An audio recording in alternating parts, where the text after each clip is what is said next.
Bonjour communauté de coups critiques, ici Kim et aujourd'hui dans ma suite de vidéos parlant des clans de Vampire la Mascarade 5e édition, je vous parle du clan Trémyr. Donc le clan Trémyr est un clan arcanique qui était autrefois une maison de mages mortels qui recherchaient l'immortalité, mais ont réussi à trouver l'immortalité dans la non-vie. En tant que vampires, ils ont perfectionné les moyens de plier leur propre sang à leur volonté, employant leur sorcellerie pour maîtriser et ensorceler à la fois le monde des mortels et celui des vampires. Le pouvoir, ce pouvoir-là, en fait, la maîtrise du sang, les rend précieux, mais peu de vampires font quand même confiance à leurs intrigues. Donc, le clan Trémyr est le deuxième plus jeune clan des clans vampiriques de Vampire la Mascarade, venant tout juste de naître au cours de l'âge des ténèbres. Dans le relativement peu de temps qui s'est écoulé depuis leur fondation, ces Warlocks-là ont fait d'incroyables incursions au sein de la société vampirique et sont sans doute le clan le plus puissant dans les nuits modernes, ou du moins un des plus puissants. C'est dû en grande partie à leur hiérarchie très stricte, à leur nature secrète et à leur maîtrise de la thaumaturgie, donc la sorcellerie du sang, qui suscite bien des suspicions de la part des autres vampires, la peur, mais aussi le respect. Donc, les démonistes constituent un pilier important de la Camarilla et l'un des principaux défenseurs avec les ventrus. Malgré le fait, oui, qu'ils existent presque comme une sous-secte au sein même de la Camarilla. Donc, certains vont même jusqu'à se considérer comme l'évolution du vampirisme dans les Trémyr, citant leur extrême polyvalence en matière de magie du sang et l'absence d'une véritable malédiction de clan. Cependant, au cours des dernières nuits, beaucoup de choses ont été réservées aux Trémyr, et plus ils deviennent puissants, plus leurs ennemis se rassemblent pour les attaquer et les faire tomber de du haut du château ou de la montagne. Donc, dans leur quête du pouvoir, les Trémyr ont accumulé plus d'ennemis que la plupart des autres clans vampiriques. Les disciplines auxquelles ont accès le clan Trémyr, premièrement, Auspex, permet aux Trémyr de percevoir la vérité dans leur environnement, de traquer des objets cachés, de communiquer aussi sur de longues distances sans craindre d'être entendus. Donc, quand ils sont pressés, ils utilisent ce pouvoir-là aussi pour se trouver une victime pour pouvoir se nourrir facilement. La domination, ensuite, donne aux Trémyr la possibilité de faire n'importe quoi pour obtenir des connaissances et s'en tirer facilement. Donc, le vol, la trahison, tout ce qui relève d'une éthique un peu moindre ou douteuse est facilement dissimulé à travers la manipulation des esprits et autres. Donc, les Trémyr montrent très peu de remords, en fait, lorsqu'ils utilisent ce pouvoir pour se nourrir aussi en cas de besoin. Finalement, la sorcellerie du sang est vraiment le pouvoir qui marque véritablement le clan Trémyr. Donc, la sorcellerie du sang leur donne leur capacité de lancer des attaques dévastatrices contre leurs ennemis, se protégeant à leur tour contre les attaques et ça facilite aussi leur alimentation. Donc, certaines thaumaturgies, donc, utilisent ce pouvoir pour extraire le sang d'un corps mortel sans contact physique. Donc, cette expertise dans la découverte des secrets du sang en fait un membre ou une partie appréciée de la Camarilla, même si la plupart se méfient de leur pouvoir. Le fléau du clan est le sang déficient. Donc, avant la chute de Vienne, dont on va parler un peu plus tard, là, qui était leur maison mère, on pourrait dire, ou leur base, la base du clan, les Trémyr étaient définis par leur hiérarchie rigide et les liens de sang qui existaient au sein même du clan, donc au sein même de la pyramide. Donc, chaque membre Trémyr était lié par le sang aux 7 dirigeants du clan, le cercle intérieur, on pourrait dire, en plus de plusieurs autres membres du clan selon la hiérarchie. Donc, après la chute deviennent, leur sang s'est affaibli et a rejeté toutes les connexions antérieures qu'ils avaient par le lien de sang. Donc, les trémères peuvent plus créer de lien de sang avec d'autres vampires, bien qu'ils puissent toujours être liés à d'autres clans. Donc, un vampire qui n'est pas trémère peut lier par le sang un trémère, mais l'inverse est faux. Un trémère ne peut pas créer des liens de sang. Ils peuvent toujours le faire, par contre, avec des mortels, pour que les mortels fassent ce que le trémère veut, mais les ghouls doivent boire un nombre de fois supérieur égal à la gravité de fléau du trémère pour que ça fonctionne. Une variante du fléau, c'est le sang volé. Donc, lorsqu'ils exaltent leur sang, ils doivent effectuer un nombre de tests d'exaltation égaux à la gravité du fléau. Donc, si leur faim augmente à 5 ou plus, ou si ils peuvent choisir de ne pas faire leur exaltation ou de l'exécuter pour ensuite atteindre immédiatement le niveau de faim 5. La compulsion du clan est le perfectionnisme. Donc, rien d'autre que le meilleur ne va satisfaire les trémères. Tout ce qui n'est pas exceptionnel suscite un profond sentiment d'échec. Donc, lorsque le trémère est affecté par sa compulsion, le démoniste, donc ce vampire-là, va subir une pénalité de 2 dés sur toutes ses réserves de dés. Donc, tous les jets qu'il fait, il va avoir une pénalité de 2 dés. La pénalité est réduite à 1 dé lorsque les actions sont répétées et entièrement supprimées lors d'une deuxième répétition. Donc, c'est sur le métier, remettez 100 fois votre ouvrage, là. Donc, c'est l'idée que si vous refaites une action plusieurs fois et que vous réussissez plusieurs fois, la pénalité s'enlève graduellement. Donc, ça se termine lorsque les vampires ont réussi à remporter une victoire critique sur un jet de compétences ou que la scène se termine. Les archétypes d'individus qu'on retrouve dans le clan Trémère sont premièrement l'érudit déterminé. Donc, leur désir de pouvoir ne s'éteint jamais véritablement.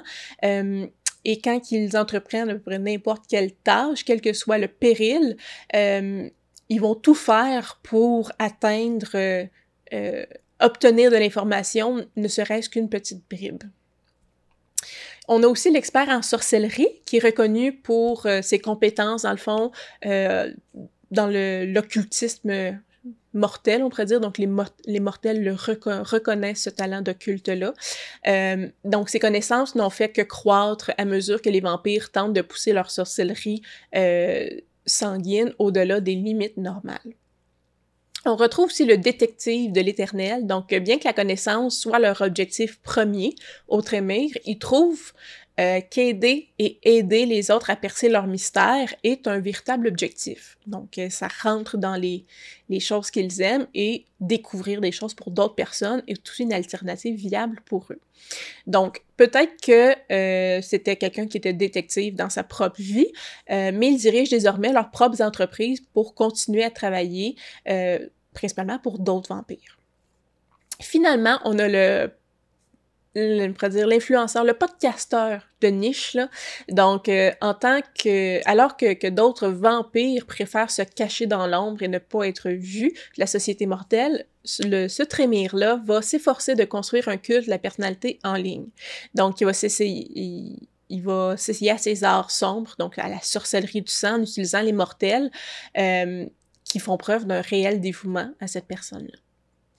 Au niveau de la culture, je m'étends davantage sur l'histoire du clan que j'ai faite pour les autres clans parce que ils ont quand même une histoire un peu spéciale, les trémères, parce qu'ils ne viennent pas d'une lignée de vampires qui remonte jusqu'à Caïn.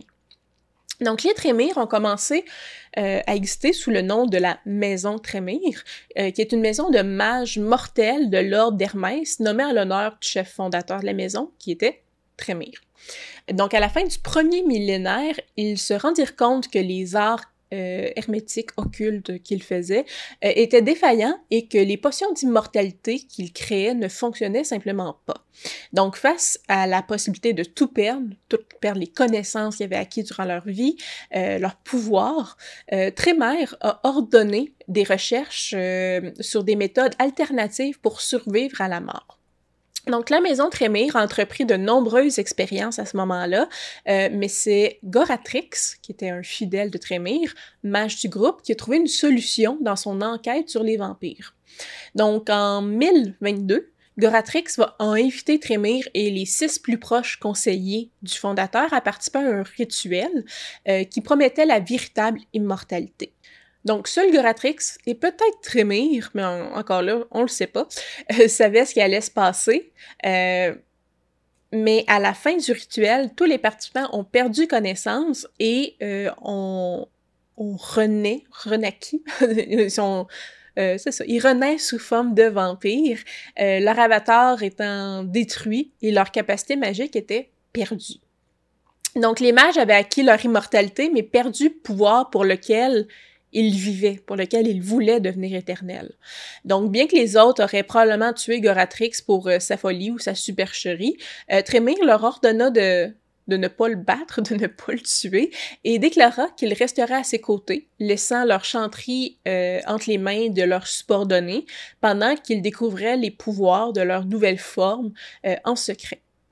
Donc, avec le temps, les Tzimitché ont commencé à faire la guerre à la maison Trémyr en représailles à ces derniers qu'ils avaient intégrés aux expériences de Goratrix. Donc, Goratrix allait chercher beaucoup dans le clan Tzimitché pour faire ses expériences. Éventuellement, ben, c'est un des premiers ennemis majeurs que s'est fait le clan Trémyr parce qu'il tuait des vampires, dans le fond, pour leurs propres expériences. Donc, l'ordre d'Hermès se méfiait également des pratiques diaboliques de la maison Trémyr, qui devenait de plus en plus secrète. Donc, il se mettait tranquillement à dos aussi l'ordre des mages dont il faisait partie.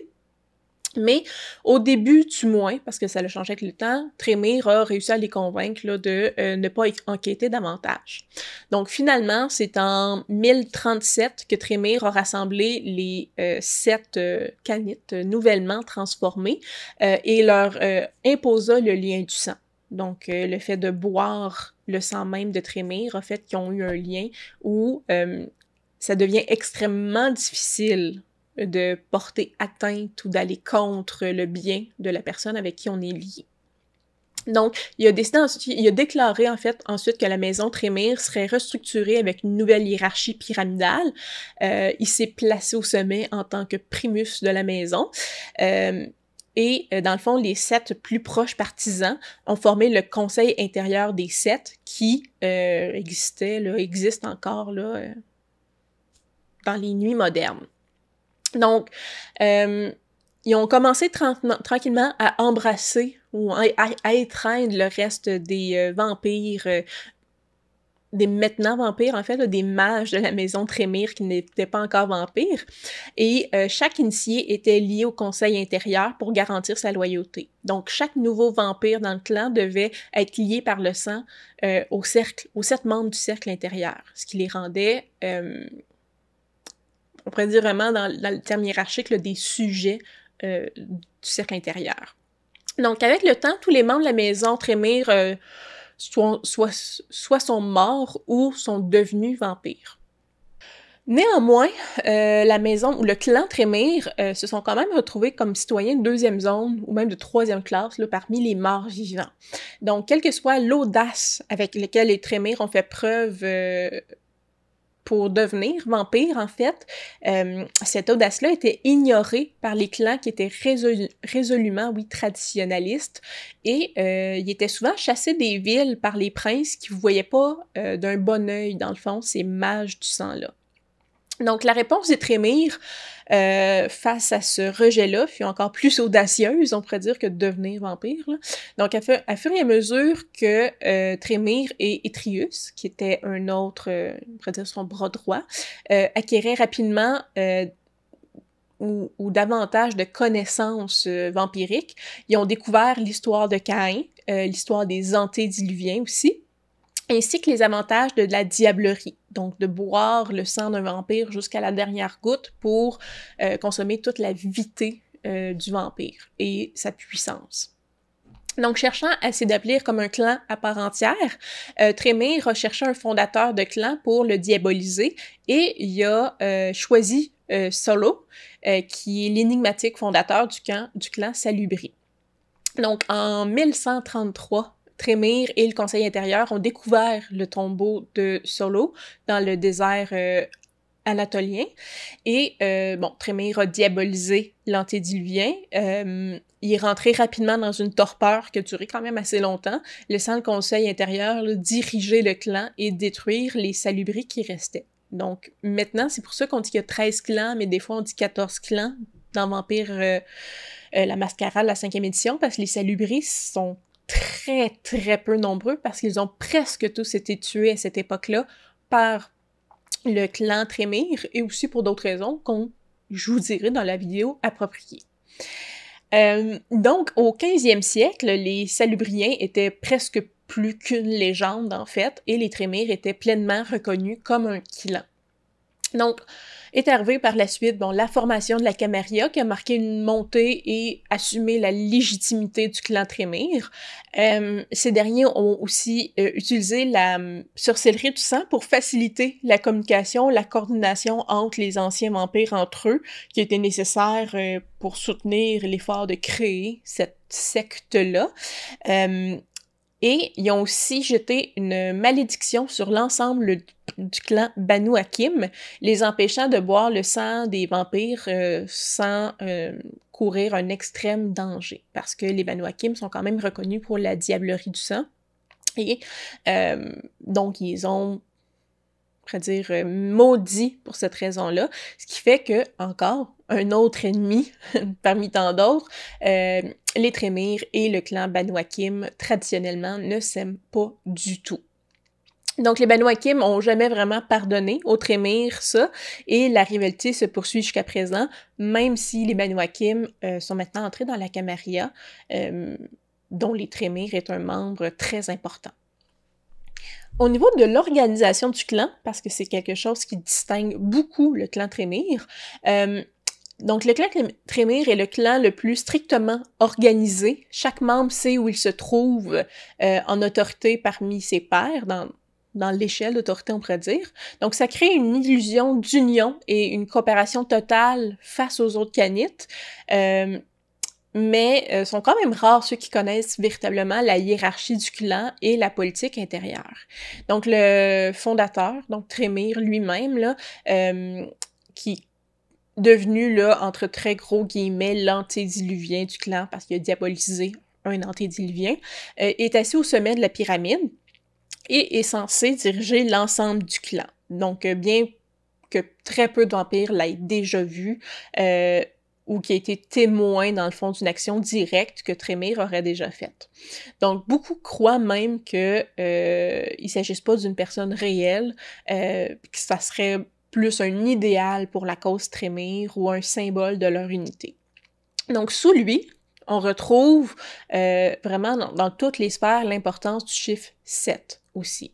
Donc, chaque rang successif est composé de 7 contre 1, en commençant par les conseillers. Donc, le conseil intérieur et 7 individus.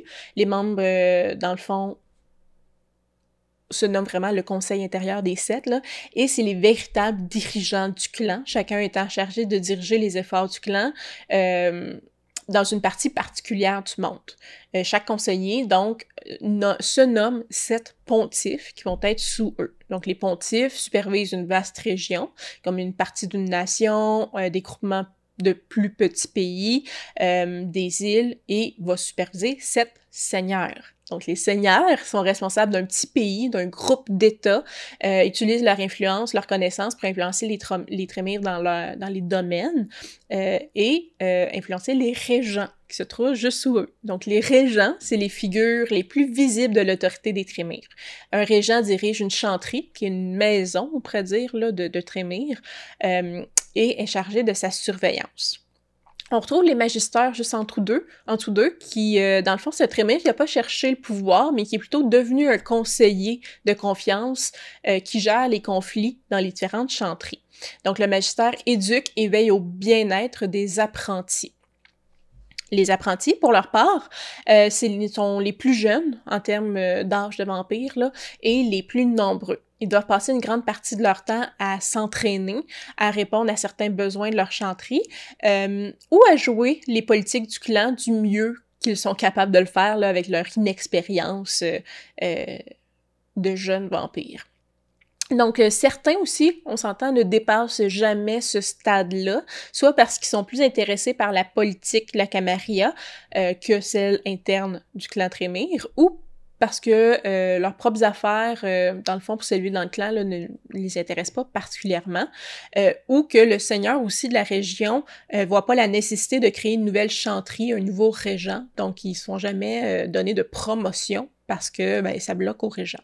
Finalement, on retrouve en bout de ligne, à la fin, les acolytes, qui sont en dessous les apprentis, un rang qui comprend les Trémères qui n'ont pas encore été acceptés comme faisant partie du clan. Ils sont pas nécessairement liés au groupe des Sept. Donc, le Conseil des Sept ne les a pas liés par le sang. Et finalement, en dessous des acolytes, on va retrouver des ghouls puis des serviteurs là, comme des gargouilles. Donc, c'est vraiment la dernière des 7, on pourrait dire, niveaux de la pyramide. Comme j'ai dit, il y a des chanteries dans le clan Trémire, là, différentes, pas factions, mais maisons, un peu comme on peut imaginer là, en lien avec justement les mages. Il y en avait quand même plusieurs à travers le monde. Donc, lorsque la deuxième Inquisition, la seconde Inquisition, là, a attaqué la chanterie de Vienne, qui était la maison mère, la base, je rappelle, du clan Trémire, en 2008, avec vraisemblablement la destruction du Conseil intérieur des Sept, les liens du sang au sein de tous les Trémires ont été brisés. Donc, les Trémires sont tombés d'éminence grise à persona non grata dans plusieurs régions. Sans aucune hiérarchie interne stricte, les Trémires individuels rivalisent fortement pour les traditions, les artefacts, les secrets que possédait autrefois un clan uni. Ils craignent maintenant autant leurs camarades que leurs ennemis. Donc, les usurpateurs avaient peu d'amis en raison de l'arrogance de leur pyramide, mais le besoin aussi des autres vampires envers la sorcellerie du sang n'a pas disparu. Donc, ils n'ont pas perdu toute leur influence non plus parce que leur pouvoir lié à la sorcellerie du sang est quand même encore très unique. Donc, à cette fin, les Trémires qui restent vendent souvent leurs services de mercenaires à des tiers. Sans la pyramide, les Trémères ont plus vraiment de structure, plus vraiment d'organisation qu'il y avait autrefois, rivalisent avec les autres vampires de leur propre clan pour prendre pied, retrouver une partie de la gloire qu'il y avait avant. Donc, leur ancienne structure monolithique s'est scindée en plusieurs groupes rivaux maintenant, avec des loyalistes à la Camarilla, qui sont principalement dirigés par Karl Schrecht, oui, à la tête d'un côté. On a la maison Goratrix, qui est née de l'autre côté, là, Goratrix, qui à l'origine, en fait, on pourrait dire la transformation en vampire des mages Trémire, là, mais qui, en cours de route, s'est sauvée et est allée rejoindre les Anarques à une certaine époque, là. Donc, qui était vampire d'origine, mais qui a vraiment quitté la maison Trémire. Donc, il y a une maison qui s'est nommée Goratrix, qui, elle, est allée s'affilier aux Anarques. On a les nouveaux arrivants de la maison Carna, qui, pour le moment, sont encore affiliés avec la Camarilla, mais c'est pas encore... c'est plutôt flou. Puis, il y a une quatrième maison principale qui s'appelle Ipsissimus, qui se trouve, elle aussi, parmi les Anarques. Donc, avant l'attaque, le clan était composé, comme j'ai dit, d'un nombre indéterminé de maisons. Certaines revendiquaient pas plus qu'une poignée de membres, d'autres, comme la maison Trémire en bonne et due forme, là, revendiquaient chaque enfant du clan pratiquement. Après la chute de la chanterie de Vienne, le clan s'est réorganisé en 4 maisons, comme j'ai nommé. Et il y a quand même des Trémires là, qui se battent pour réunifier tous les vampires Trémire au sein d'une même maison, principalement la maison Trémire. Donc, les maisons majeures, comme j'ai dit, la maison Trémire, qui est alignée avec la Camarilla, qui sont les loyalistes vraiment de la pyramide, qui veulent rebâtir l'organisation du clan comme elle était auparavant, est vraiment très hermétique, très traditionnelle comme maison, et elle est dirigée présentement, comme j'ai dit, par Karl Schrecht, donc S-C-H-R-E-K-T. Et donc, c'est ce qui ressemble le plus à la maison Trémire qui existait dans les autres versions du jeu, donc avant la chute, la chanterie de Vienne, là, c'est les plus traditionnalistes du lot.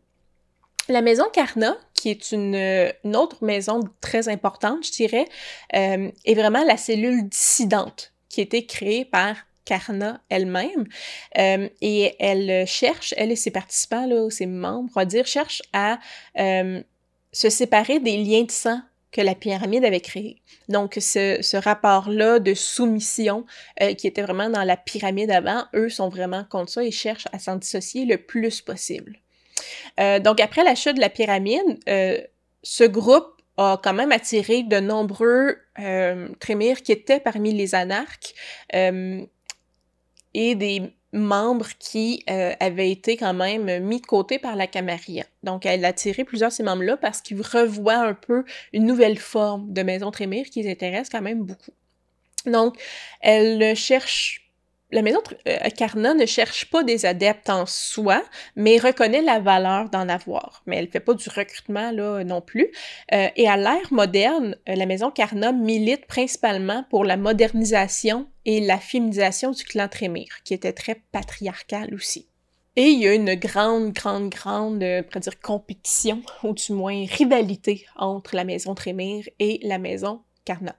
La maison Goratrix, qui a quand même peu d'informations à leur sujet présentement. On sait que c'est un clan qui s'éloigne, qui a pris le nom, en fait, d'un des vampires, là, qui était persona non grata dans le clan Trémyre. Donc, on sait qu'il s'élève habituellement contre ce que le clan Trémyre tente de faire, et la maison Ipsimus, qui est alignée sur les anarques, mais elle, habituellement, aux yeux des autres, elle n'est pas considérée comme une maison majeure. Donc, elle est très décentralisée et il n'y a pas de leader dans cette maison-là.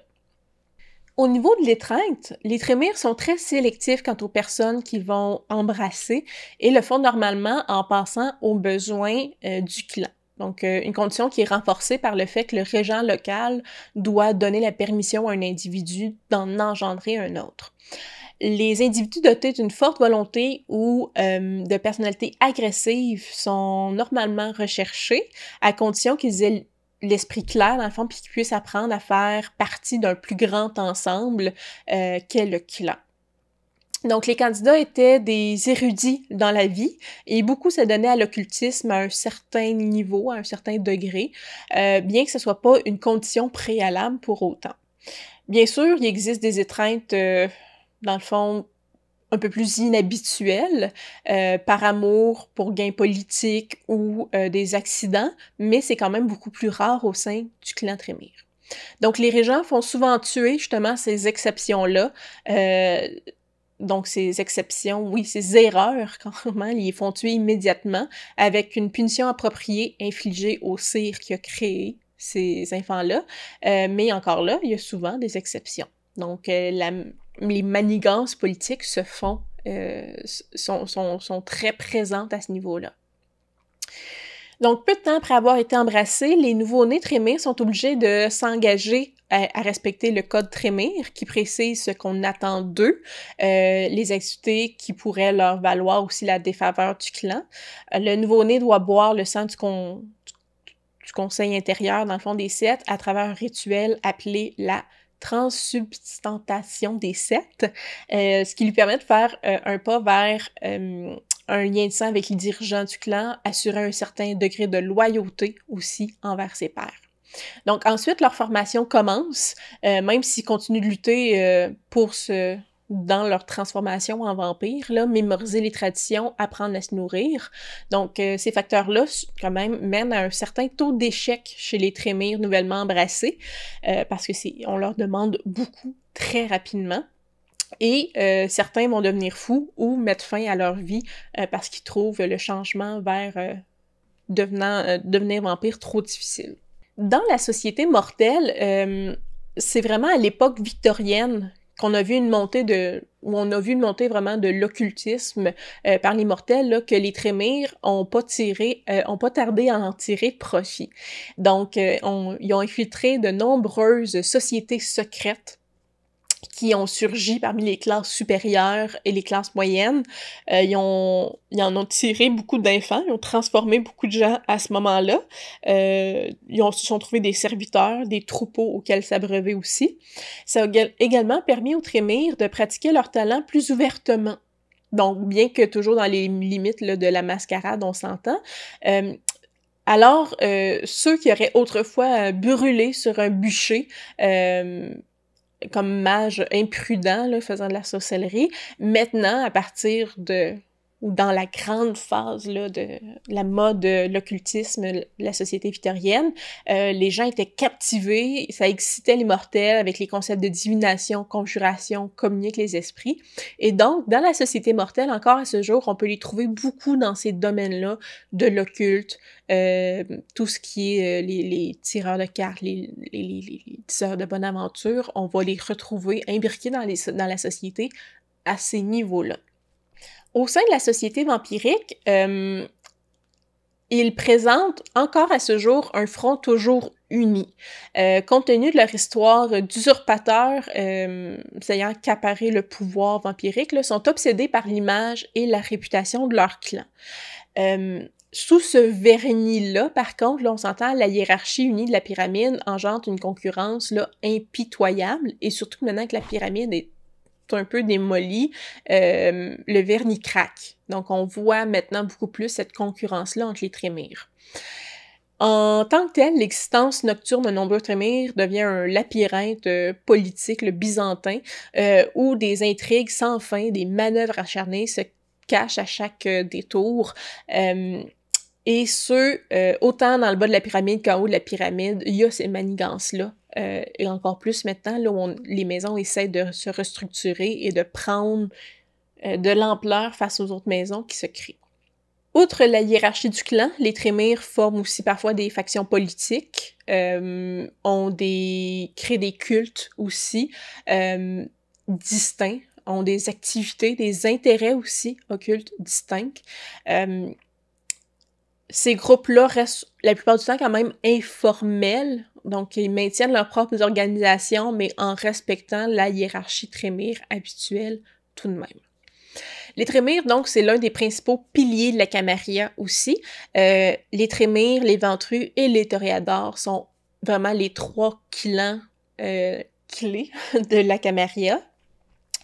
Et donc, souvent, on perçoit les trémires comme le 2e clan en importance dans la Camarilla, juste derrière les ventrus, en termes de soutien, en termes d'influence qu'ils possèdent. Donc, la majeure partie de ce pouvoir vient du quasi-monopole là, de la sorcellerie du sang auquel ils ont accès. Donc, les trémires se distinguent des autres thaumaturges en adoptant une approche scientifique unique à la magie, encourage l'expérimentation active, le résultat étant une gamme stupéfiante de voies, de rituels différents auxquels ils ont accès. Donc, bien entendu, là, aucun individu ne connaît toutes les applications de la magie du sang.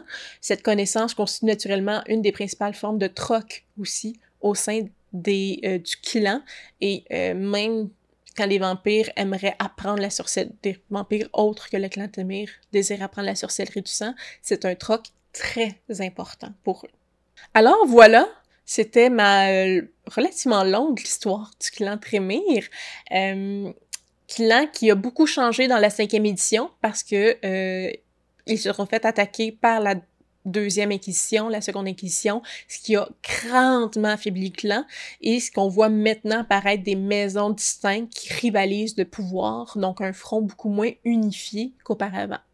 Si vous êtes un peu mêlé dans ces maisons-là, sachez que la maison Trémire reste la principale, reste la maison classique, celle qui ressemble le plus à ce qui existait dans les éditions précédentes. La maison Carna est vraiment une maison qui devient de plus en plus importante, mais qui est très loin des traditions, donc veut moderniser, veut féminiser la structure très patriarcale, et voulait déjà qu'ils ne peuvent plus, ne voulaient avant même s'éloigner de la tradition de se lier les uns aux autres par le sang. Et des maisons aussi qui vont maintenant plus vers les anarques, chose qu'on ne voyait pas vraiment avant.